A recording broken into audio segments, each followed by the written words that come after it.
But we want to get started so that we can end on time today. And so we have a moment for all the people from Chaminade, and if you don't mind, please introduce yourself and what we do.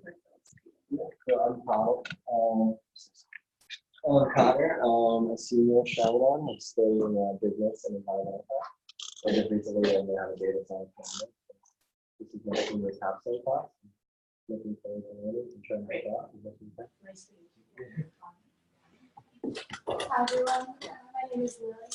I'm studying business and environmental science and starting to do data science on it. And yeah, we're very excited to do anything that we can to help with family programs as well.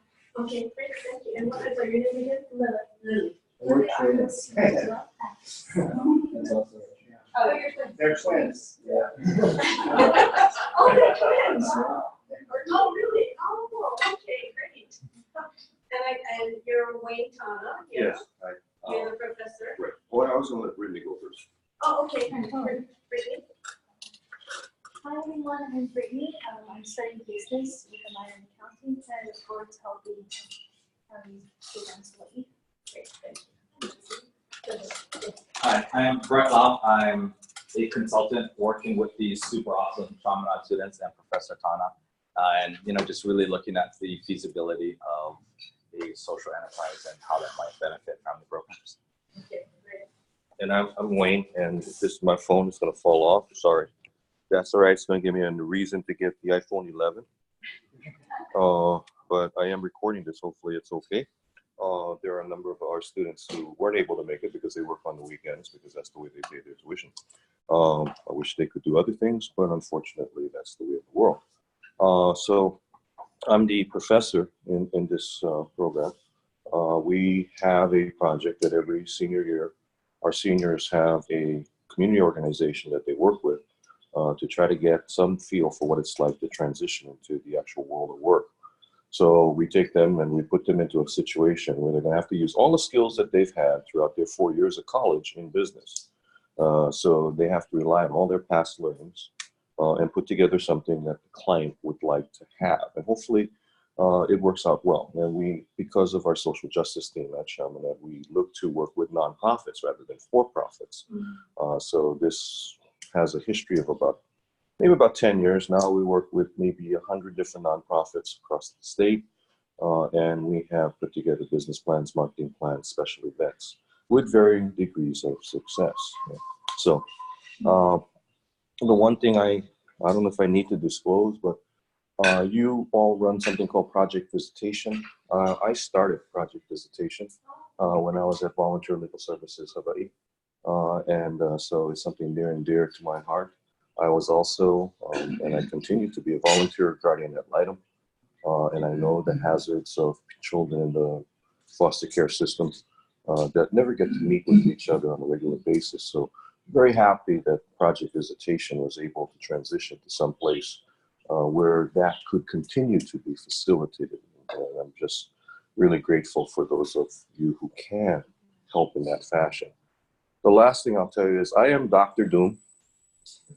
I am, if you see my walking stick outside, don't let me forget it. It says junk on top of it because that's how I am.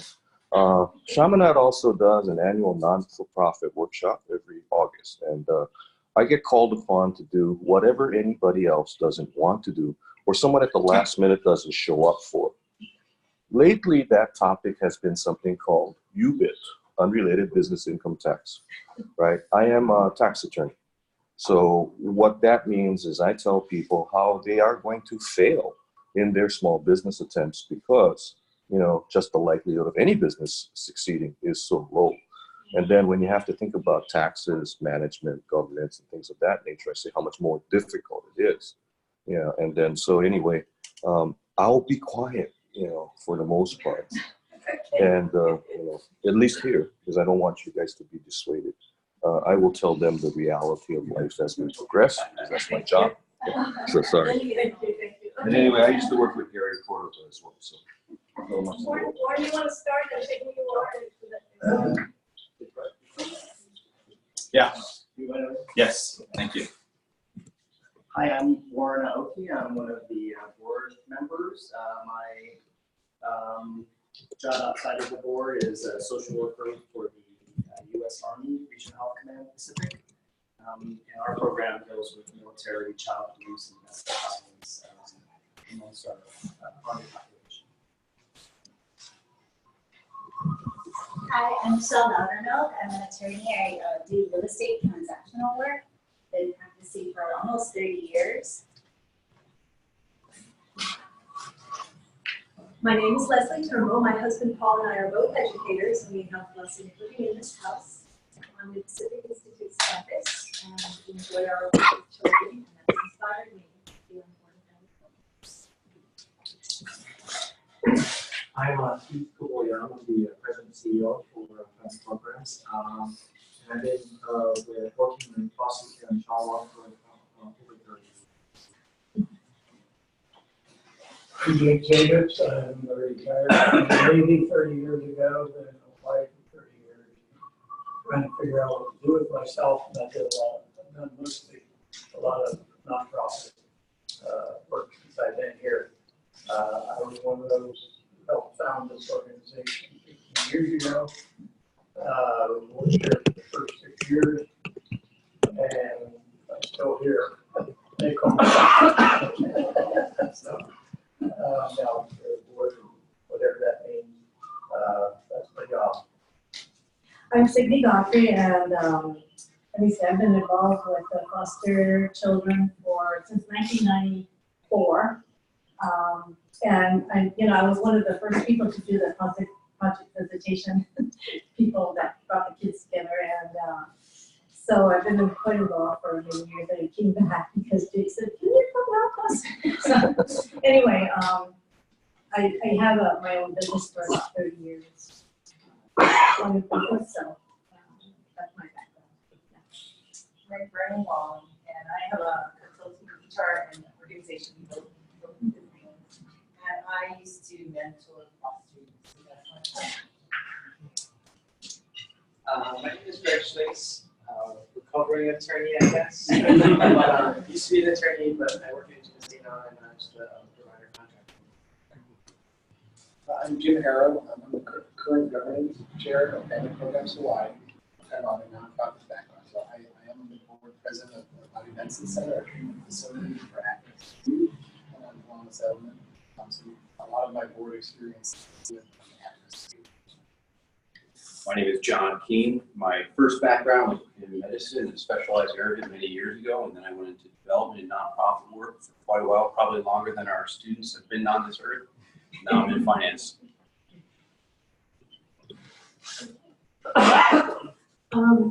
So we're going to kind of leave this question up to you folks to ask us questions and get to know us in the way you need to get to know us. And I don't know if you want to kind of tell us a little bit more. Yeah, absolutely. Yeah. So we're sharing some. We're talking a little bit earlier with Jim and John, and it's funny because one of the main questions they had was, what exactly is a social enterprise? So it's the best way I can describe it is there is no definition, because there is no real definition. It's not like look it up in Oxford and this is what a social enterprise is. The best way I can describe it is it's the bridge, or it's a hybrid between a pure pure nonprofit business and a pure for-profit business. So what that means is that it's going to run the gamut. Different social enterprises run different ways, and that's part of what we're doing with the capstone process, trying to figure out, okay, well, how do we define what our social enterprise looks like?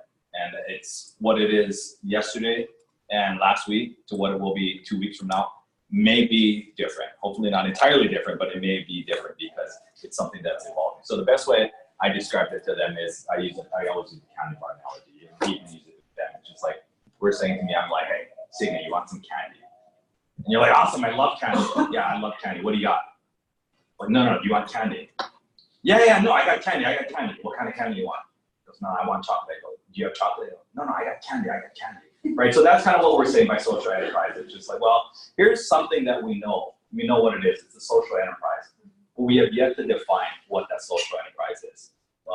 So we don't know, right? Maybe we want chocolate. Maybe we want nuts. Maybe we want marshmallows and caramel and all these types of things. Those are all things that, and this is what we're involved in the capstone class to do, right? We're trying to figure out, okay, well, why do we not want nuts, right? It's not feasible to have nuts because allergies are just too much of a risk, right? We're going through this business analogy, this feasibility study. It doesn't make any sense. Is it feasible? Maybe we're going to go with, hey, you know what? There's a huge market for chocolate. We love chocolate, but it's not, we can't charge enough for chocolate, so let's add caramel, right? So basically, we're going to design that on Snickers bar, right? So that's kind of the process in a very roundabout way. That's the process that we're going through. Again, we know what we want to have. We have the fact that we know we want to sell candy. We want to look at the feasibility of having candy. What we are looking, and the students are helping with, is figuring out what type of candy and what makes this candy better than that candy. What makes this a riskier candy than that candy? What makes this a more profitable candy than this candy? And again, how that applies to you guys is for that social enterprise. So we have actually two teams. We have Team Miracle Worker and Team Shark. Right? So so you can tell where one of them, one is super highly profitable, one is just going to save the world. But it's more of a personality of the two different groups. So you guys can definitely stop. I can obviously talk forever. But again, that's the whole idea of the social enterprise. So my role is really to come in and really help facilitate that. I call myself, you're the attorney in recovery, right? So I'm kind of like the social worker that is, I'm like the prodigal social worker, right? So I was a sociology major, went to work in banking, went to work in real estate, did brokerage, did all these kinds of things, and I'm like, wait a minute, kind of like this whole making a social impact, changing the world kind of thing. Like, I want to do more of that. I want to do more of that, right? So in my consulting, that's kind of how I've looked at diversifying my business itself. So yeah, I think the easiest way to do is maybe, kind of fire away. I don't know, again, where we are in the process, you guys can correct me, is we're super early on, and that's by purpose and by design. Right? What I've asked from them is to not limit themselves, right? Not to say like, well, okay, family programs is centered on foster families. So here's what you're going to do. You're going to do a foster child social enterprise that you're going to change something very incremental, right? And I'm always the opposite way, right? I believe that you have to have a solid theory of change, something that's going to go out there and truly change something for it to be worth the risk, the effort, and not just ours, right? Your guys', right? Your guys' risk, you gotta take some risks, you gotta put some effort. There's gonna be money outlay, there's gonna be time, there's gonna be reputation. There's all these things that go into it. And for us to say like, well, we want to help 5 more kids next year. You're like, no, we'll find a better way to do that, right? So again, this is something that, not to say we're gonna complete paradigm shift and say like, oh yeah, we're helping unicorns now, right? But it's something that might be very related. But it's also gonna, I've told them, hey, kind of think of things that are out there, and then you'll settle on something that is going to be pretty realistic, and that's part of the game, right? It's just not just what you're thinking about, but it's also how you go through that thought process. So right now, they don't have any idea what we would like to have. Okay, no, that's good. Yeah, no, Right? I think they do. Okay. Yeah. So I'm going to start with this. Foster children are no longer being supported by the government. They would rather the parents become stronger parents to take care of their children and not put them in the foster care foster system. homes, Sure. where they get taken out of a house and put into another house, and et cetera. So that's what's happening right now. Okay. This is where we're at. We're into the part where maybe we can help strengthen families to not have fostering. Right. So that's kind of where we're at right now. And what can that look like? And can we come into a social venture that would help us create this? Well, and again, I would say that that's right on that level of, we're still talking about candy. And it's absolutely true because, right, that's exactly right. Like I said, it's not like, another great example I use is the Girl Scouts and the cookies, right? Cookies have really nothing to do with Girl Scouts until you realize that they sell like $700 million worth of cookies. Then it has everything to do with Girl Scouts, right? It's how they fund their program.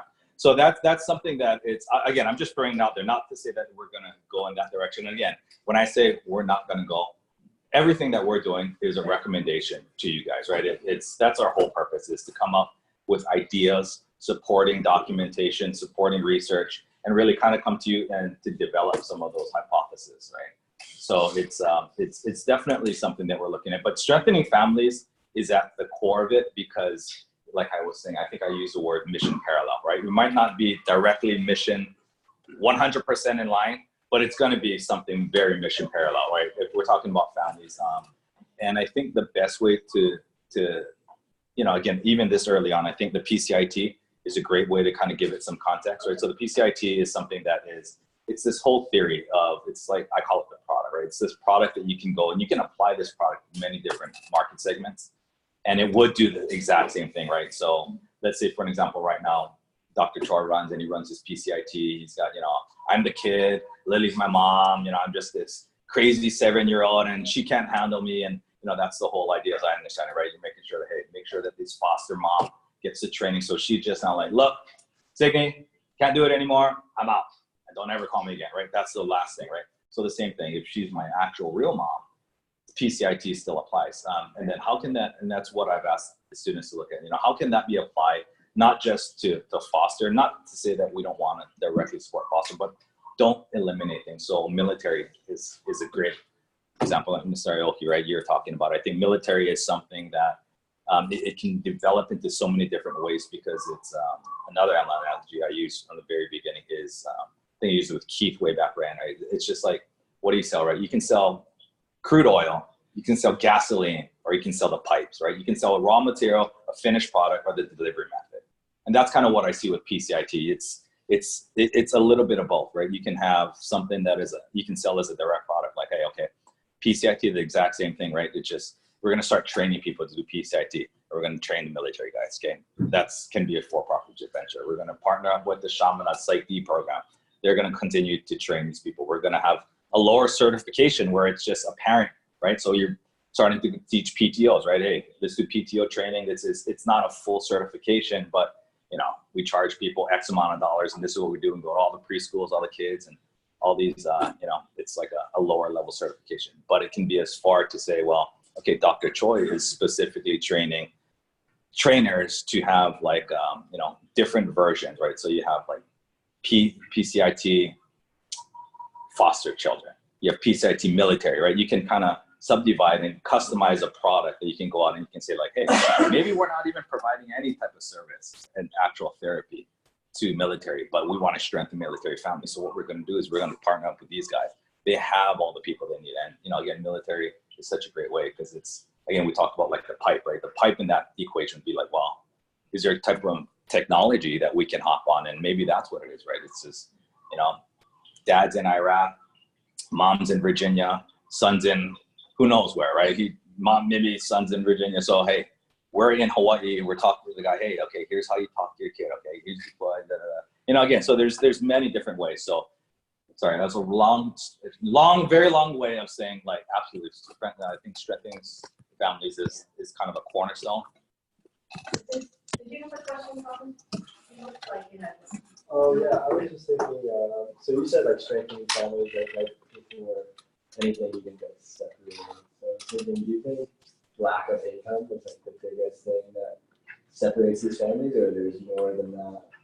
I'm gonna let people answer because I don't have statistics on that. Oh, yeah, not like as far as numbers, Yeah, I don't but just know. like what you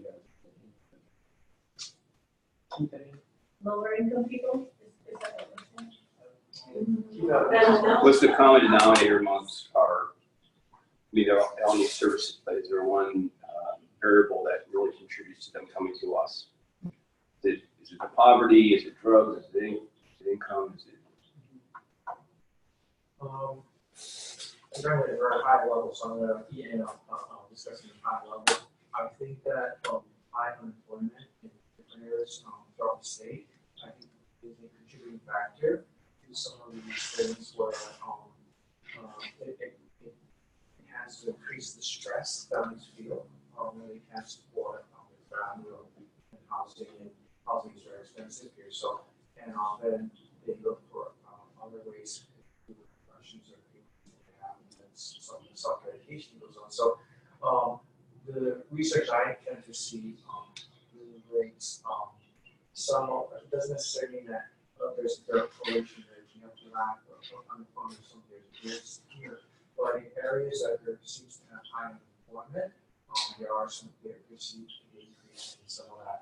Like I said, I don't think it's a direct correlation. There's a lot of factors that go into that, but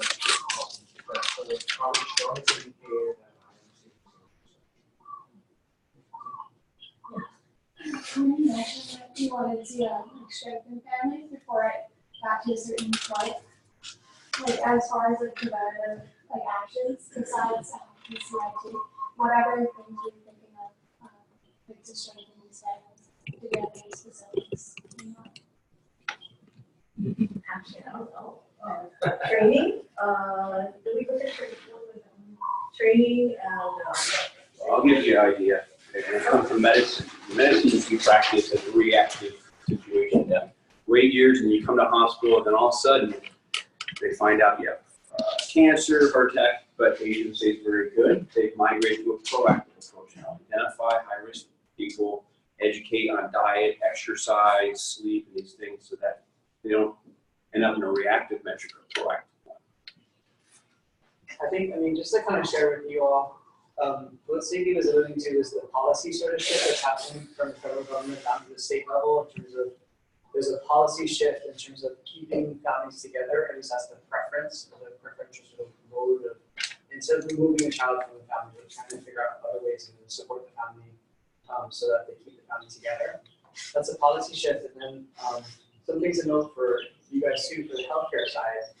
There's a big healthcare shift that's going on. Everything's pivoting to what families are alluding to is everything's looking to go further upstream, right? And which is what this is trying to do too, but everything's trying to go to further upstream where not only sort of diet, exercise, the typical things that you sort of that lead to health, but even looking at starting to look at the social determinants of health, things like poverty, unemployment, education level, housing, food insecurity.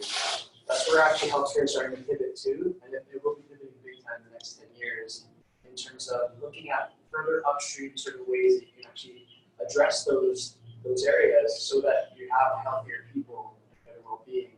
So you don't have people who are crashing and burning in the hospital. And the first time they find out about the fact that they need dialysis is in the hospital. That happens all the time. But that's where healthcare is shifting to. Just for you guys to know. Yeah.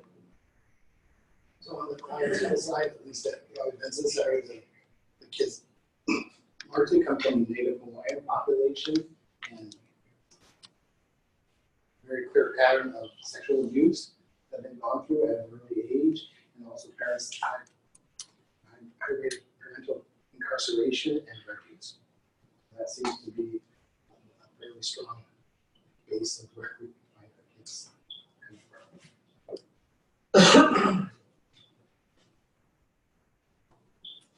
That's a big population in Hawaii. Do you find that in the study you did with the kids? Or not? For that, Is Hawaiians?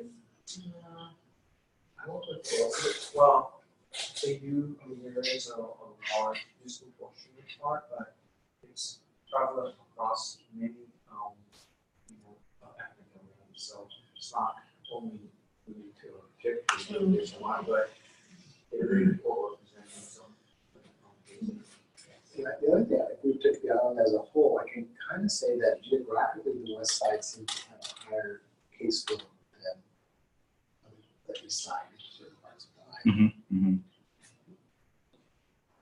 Matt, but I think actually what you guys are indicating in terms of you're looking at the product, PCIT, and the other form of therapy was, and that's the product. You're looking for ways to monetize that, right? And how do you sort of monetize that product? And Brett, what you're indicating, that's great. What you're looking to do is other avenues to monetize not necessarily the therapy itself, but the training, the education that goes along with it.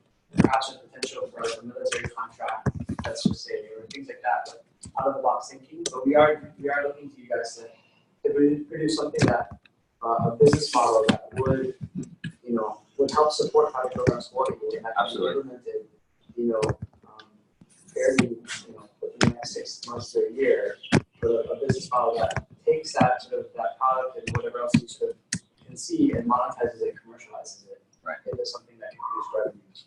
Right.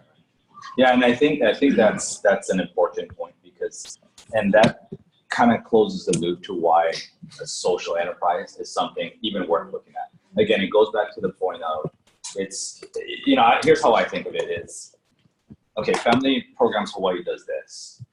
So if you continue to do this a little bit to the right of that, then it's kind of like, well, this is not a complete benefit. Well, well, yeah, our founding program should just do that, right? So the whole idea of the social enterprise is that it's, like I said, it's almost mission parallel, where you are, and I think it's not just what you're doing, it's what you're doing it for, right? So one of the big things that I always look at is diversification of your revenue stream.